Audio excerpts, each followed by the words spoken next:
Today we're building a JMT 7. This build will work across the JMT range with two variants, which I'll talk about when we get to them. What I'm going to do next is I'm going to unclip the box, cut it open with either a pair of snips or a pair of scissors, and I'm going to get a colleague of mine to help me lift it out of the box so we can start the build. So my colleagues helped me lift the bike onto the box. Our next step is to remove all the packaging. Again, using scissors or snips. Just be careful as you do this. You want to disconnect all the loose components, so we have a seat post, a wheel and some fenders in the back. You're going to remove all the packaging and then we'll be back to do the build.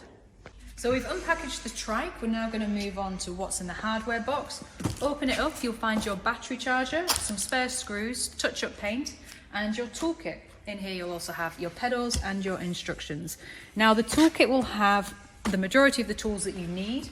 But one thing I would recommend finding is an adjustable spanner. I like to use this because it's a bit easier than using the individual spanners. And we're going to go on to fit in the handlebars. So this is the first variant. If you have a JMT 3 or a JMT 9, have a look on our YouTube site and you'll find the JMT 3 or 9 handlebar assembly. So moving on to the JMT 7, you're going to need your number 5 T Allen key. And you'll find that here at the top, you have a spacer protector. So popping that in, twist into the left, you'll be able to take that off, pop it somewhere, you don't need it. Noticing that you have 3 spacers here, leave them in place, grab your handlebars, which you've unpackaged, and what you'll need to do is protecting this Allen bolt here, you'll have this little cap, so you need to remove that cap. You can prise it off with your nails or use a screwdriver, then placing it straight over the top, shimmy him down. Might take a little bit of movement, but it'll sit nice and flush over those spacers. Grabbing your 5. Now this bolt is quite long, so it's going to take a bit of turning. So if you just keep turning until it gets nice and tight. So I'll tighten this down, and when it gets down, so I'll finish that in a bit. What you need to do at the front here is once your stem bolt is secure and tight, you're going to want to tighten these 2 bolts either side. Now, instead of doing one all the way and then the other, do them in increments. So you want to tighten this one a bit, then come to the other side. And what we're looking for is this space in the middle here. We want it to equally clamp. We don't want it to just be tighter on the top than it is on the bottom. You'll find some resistance eventually, and when you do, just give it one final turn. So for me, that's a bit tight. And then here, a couple more turns. And what you'll do is by equally doing this, you're securing the handlebars well. So once they're in place and everything's nice and tight, we're going to move on to the next stage. Our next step is going to be fitting the front wheel. This is the second variant we have on the JMT range. If you have a JMT 7 or a JMT 9, you will have a quick release front wheel. If you have a JMT 3 or a JMT 6, have a look on our YouTube videos for the JMT 3 and 6 front wheel assembly and removal video. But to fit this quick release, what we're going to do is you'll have the spindle here. You'll have a lever on the left hand side, the end on the right, and you're just going to lift the forks up. Your disc brake is here, and you want to make sure that you pop it just between those 2 calipers there. You see you have a nice gap. So lift the forks up. You might need a hand to pop these up. Place it over the spindle and it'll just drop. Twist that to the back with your right hand. And then with your left, you'll start to feel some tension here on the lever. So twist with the right, and then when you've got tension, you can just push it towards the back of the bike. You want to push it so it's tight enough that you feel an imprint in your hand. And you want to push it to the back. You never want it facing forwards because it may get caught on sticks and whatnot. Once it's on, that is your front wheel ready to go. To fit the front fender, you're going to need an adjustable spanner and your Allen key. This is the 5mm Allen. Unwrapping your front fender, you'll also need to locate this long bolt. Sometimes found in the front of the fork, or you'll find it in your hardware box. Taking the nut off the end, place the bolt somewhere safe. So this can be a little bit finicky. So you have the 2 prongs and you're going to want to put them either side of the fork. Grabbing your light, you're going to sandwich it in.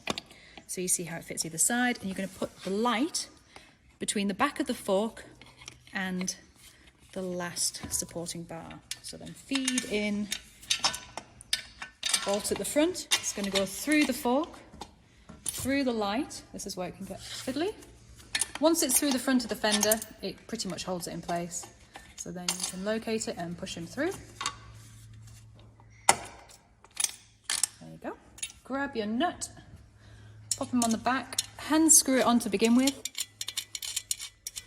Again, you can see fender arm, fork, light, fender arm. Get your adjustable spanner, tighten it onto the back of the bolt just up here, get your number 5 and then just twist round to the right. Make sure it's nice and tight.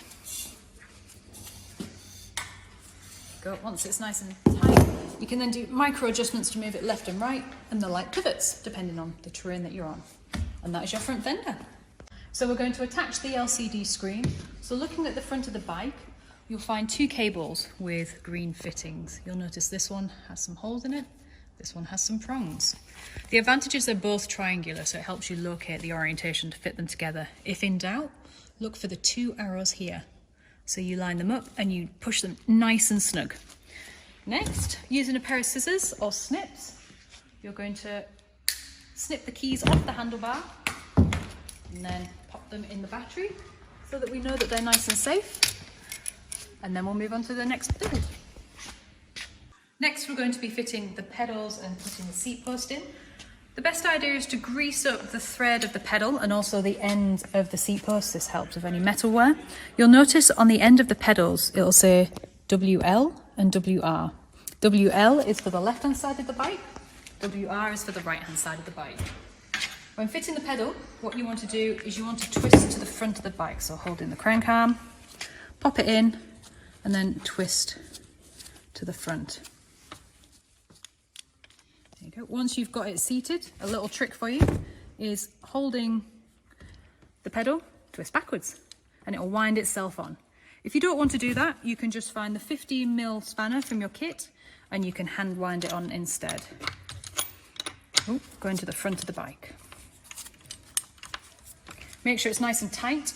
Then once that's on, grabbing your seat post, pop it into the channel, and then you'll notice that maybe it's a little bit too slack.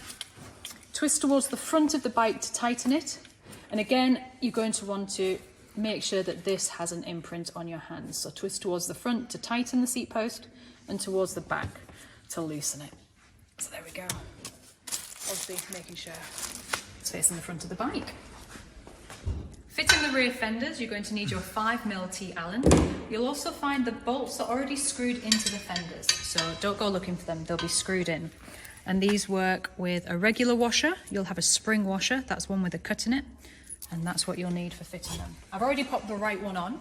So holding the fender in place, you're going to want it about an inch above the tyre. Feed it through the back basket and just hand tighten it into the fender for now. This is just so secures it slightly. So there's one. You can rest the fender on the wheel. You don't need to hold it the whole time. Grab the second one, feed it through, and again, hand tighten.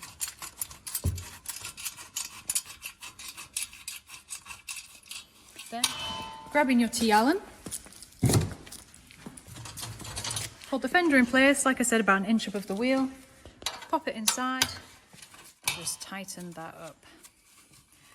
So it's super tight. You can have it lower and you can have it higher. This is mainly your preference. But once it's nice and tight, you're good to ride. So now that we've built our JMT, we're going to go through some final checks.